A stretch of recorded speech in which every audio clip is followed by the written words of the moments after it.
Hello everybody. Today we are going to knit a cute little bookmark similar to this. You can make yours wider, shorter. I just wanted to make a quick one.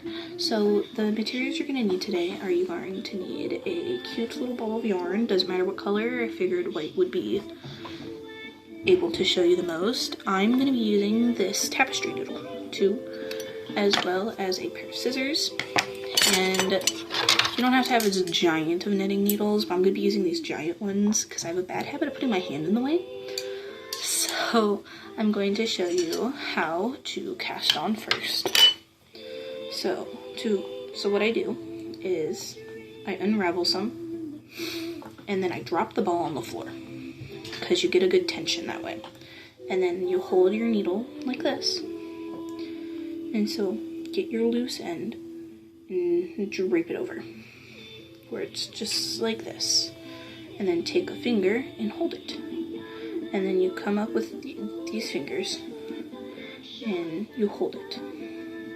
You hold it closer or farther depending on how tight you want your knit to be. So then you take these two fingers and you split it, and then you bend it down so it looks like this, and then you go under this first one and then around the second one, and then through that one. Or you can just do a simple slip knot.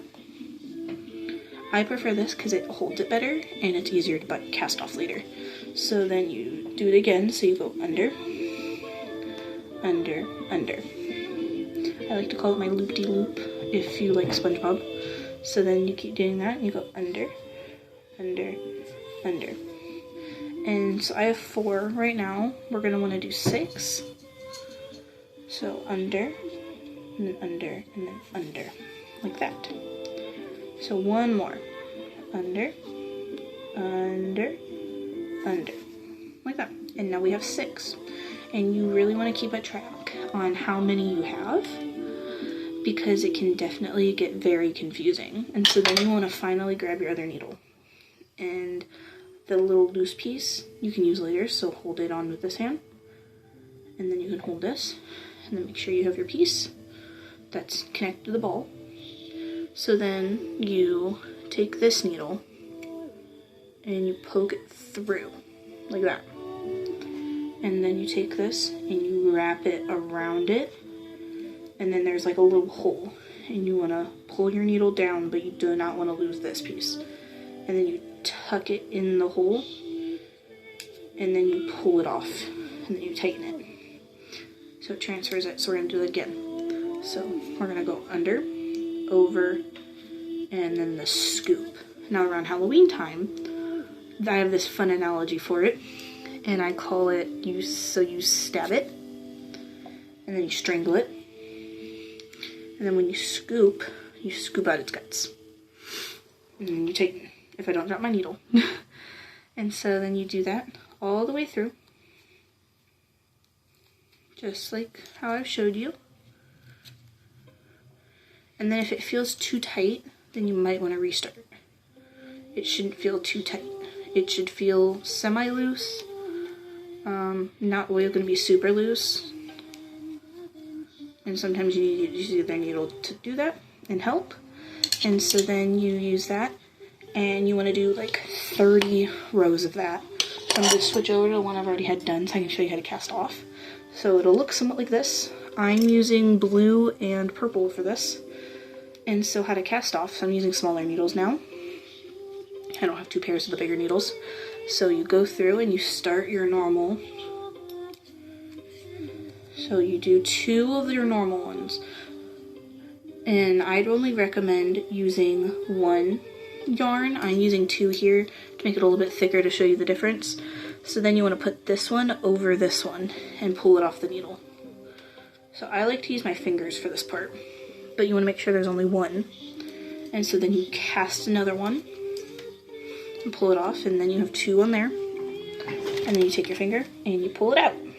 You pull it over that one and then drop it. And so we're going to do that all the way through. And you do that all the way through.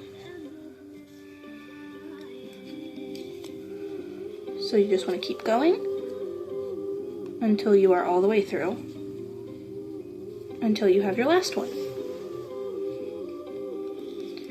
And then when you get to your last one, you lose that one off the needle, and you tighten, and then you pull this one off again.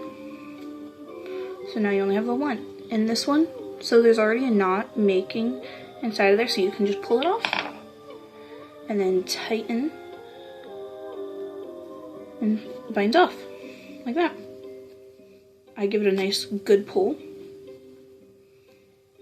and then you want to grab your scissors, and you want to cut it, if my scissors cut. And if you really are worried about it, then you can tie a little knot at the bottom of this, and pull it, like that, just so it's a little bit tighter. And then you want to cut this off as well. So snip. And then if you want to make it look really cute, you can cut this off. And then you want to get your tapestry needle, and you want to get some extra. And you want to grab your tapestry needle again, and you want to thread your needle. You want to thread the needle.